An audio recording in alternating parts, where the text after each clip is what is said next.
Құрметті көрермендер, бүгін міне 10 күндіктің екінші күні, яғни көрісу күннен кейін қайырымдылық күні. Қайырымдылық күніне не түсірем, қайтем деп қиналудың қажет жоқ. Үйден шыққан артық желінбеген тамақтарды сүттің қабығына салып, әкеліп иті бар үйдің қабырғасы заборына қойып кетіп бара жатырмын. Себебі менің үйімде ит жоқ. Оны далаға шашып тастағаннан гөрі ал итке қайырымдылық жасаған жақсы. Қазір расын айтамыз қазір.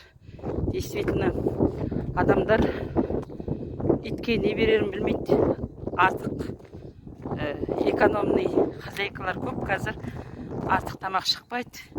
Итке көп тамақ ауыспай қалады. Сондықтан осындай қайырымдылық жасап жүрулеріңізге болады.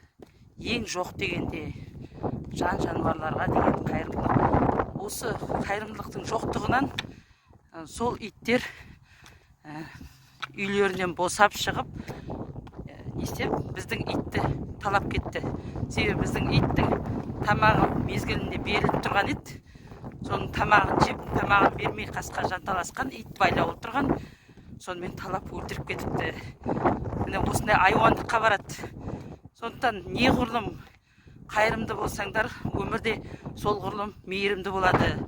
Қайырымдылықтан мейірімділік туады.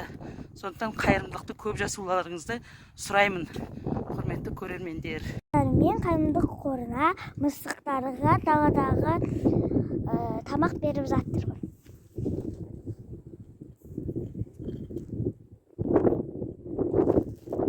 Мен қайырымдылық қорына мысықтарға даладағы тамақ беріп жатырмын.